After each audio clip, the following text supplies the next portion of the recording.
My name is Jordan Peterson with Steelhead Technologies, and in this video we're going to discuss job costing in Steelhead. I want to start by discussing costing optionality with the tools that we have in Steelhead. So depending on the nature of the work that you do or the way that your organization is set up, you may have different costing metrics that you want to pay attention to.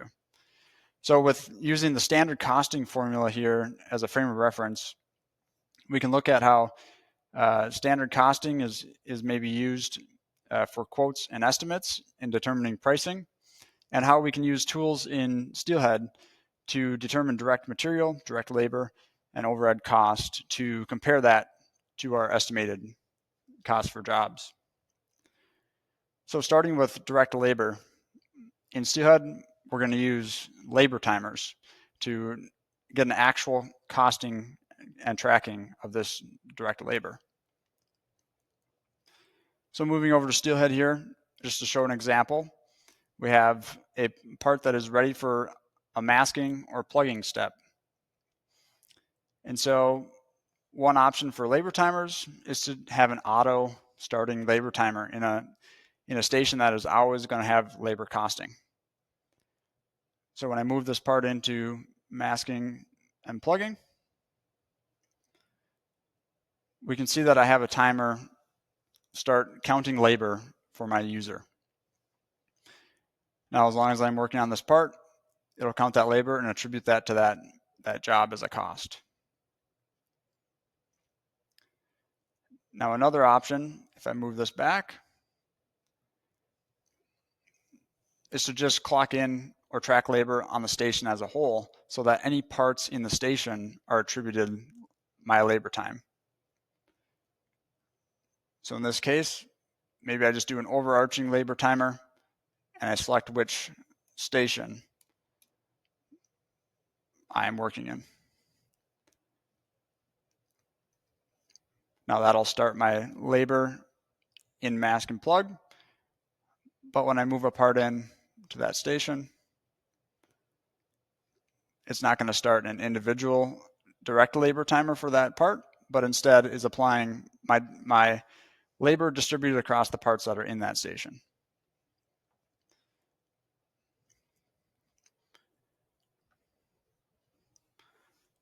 So those are two quick examples of how we can use labor timers to determine our direct labor.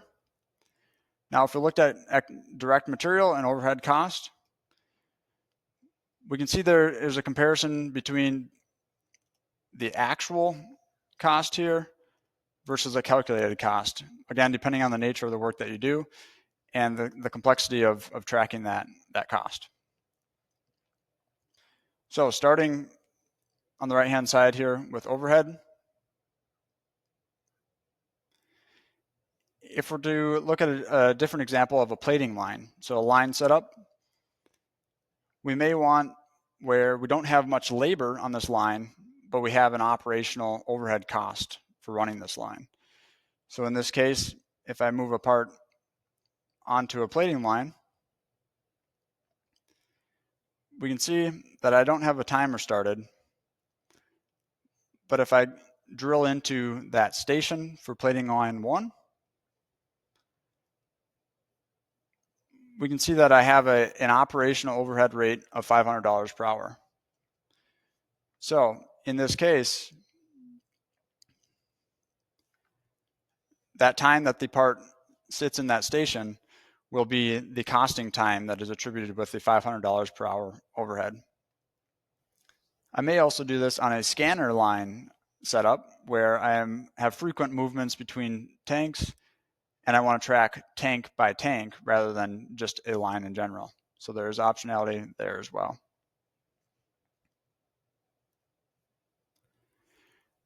Now to discuss the direct material cost. So if we look at an actual versus a calculated example here, we might use a paint example where we're putting a top coat on a part. And if we drill in, we can see we have a certain paint being used on this part for the top coat. And if I want to go actual costing on this job, I can deplete per this work order the amount of paint that is used. So in this case, let's say I use 1 gallon of paint. It's going to be attributed to this work order 3402. And now that cost is saved to look at my margins later. An example of a calculated material cost may be where we're using a plating line setup again, and we're going to add nickel to the nickel plating tank. So this is now an inventory from the inventory side. When I go add units of nickel, I can deplete that from inventory. And let's say I'm adding 50 units. And so there's been 50 units used since the last time I depleted inventory. And so I can attribute that cost of the inventory to the work orders that have gone through that tank in that time period. So if I add recent work orders, I then can do a calculated estimation of what that cost is per work order. So I can set an equal distribution across all work orders, or I can deplete more granularly by a part count estimation. So this will change the quantity and cost that is attributed to each different work order.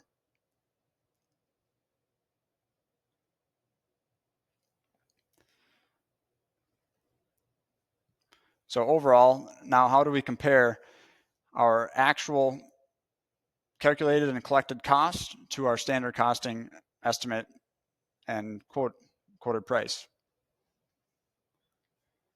From a high level, I can view my orders here, and for the ones that are completed, I can see my margin on that order. And so in this case, if I want to drill in further to see why an order was only 6% margin, I can see that my total price and then my different costs. So my labor cost, my station operation or overhead cost, and my inventory cost based off what was depleted for that order. Now I may also have an overhead cost for admin work. If I go back out to that sales order for entry of this order or any paperwork that was needed, I could also start a timer here to collect additional overhead.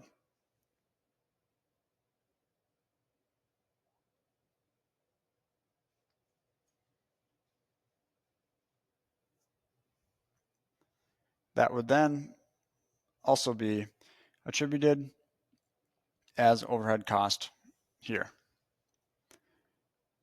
Now one step further, if I want to see how this part number is run over run, I can drill into the part number and see the margins for the last few runs of that part. So we can see in this case, our average margin for this part is 13%.